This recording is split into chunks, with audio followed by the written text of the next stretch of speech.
travailler les étudiants sur l'aspect aussi bien relationnel, comportement d'entreprise que l'aspect technique. Et comparé à la 4e année, il faut être assez motivé pour faire la 5e année finance. Ça demande un rythme assez soutenu, étant donné que les contrôles sont en continu.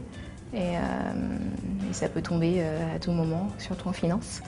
Bon, les grands thèmes qu'on aborde, d'abord la finance approfondie d'entreprise, c'est-à-dire en fait l'analyse financière de haut niveau qui travaille sur des documents qui sont essentiellement ce qu'on appelle les cash flow statements. Ensuite, deuxième thème très important, ce qu'on appelle la FUSAC, fusion-acquisition. On travaille de toutes les scissions, rapprochement de sociétés, fusion-absorption, fusion-réunion, OPA, OPE. Le contrôle de gestion, le pilotage. Donc ça, c'est un thème très important. Et enfin, nous abordons le thème de l'audit financier. Donc pour certaines personnes rentrent en cabinet d'audit et donc on travaille sur la méthodologie qui a été mise en place aujourd'hui par le H3C, le Haut Commissariat aux comptes. Il y a bien évidemment de la fiscalité également.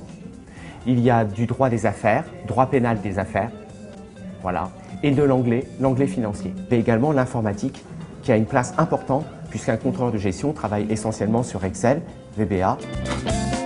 Le profil des étudiants ayant validé leur 4e année à l'ESCG, des étudiants qui ont validé leur DCG et beaucoup de ce qu'on appelle le Master 1 universitaire. Il faut un prérequis en finance déjà assez solide.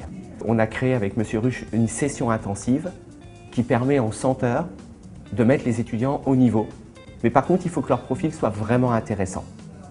C'est vraiment, il faut que ce soit une double compétence qu'ils vont proposer sur le marché du travail.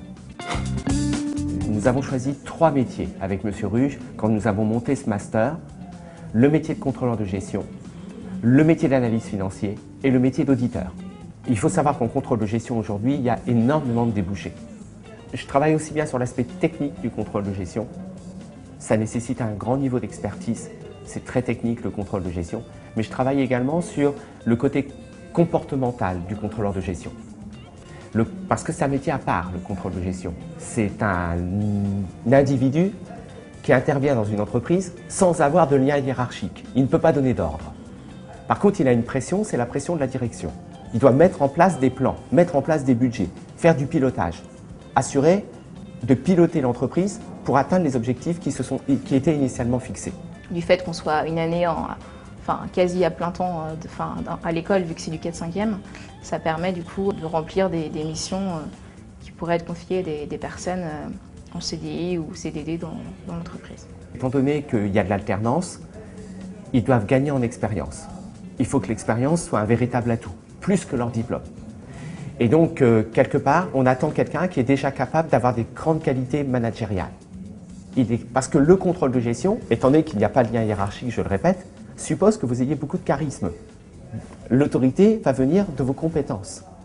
On peut mettre en place le système de contrôle de gestion que l'on veut, aussi bon soit-il. S'il n'entraîne pas l'adhésion, c'est l'échec. L'adhésion, c'est force de charisme, force comportementale.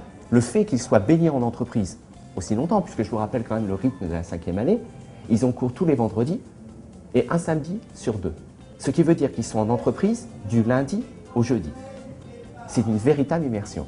Parce qu'aujourd'hui, le contrôleur de gestion a comme responsabilité également la gestion des compétences au sein de l'entreprise. Comment centraliser les compétences et ensuite les rediffuser, les déployer pour que tout le monde profite de la compétence de chacun.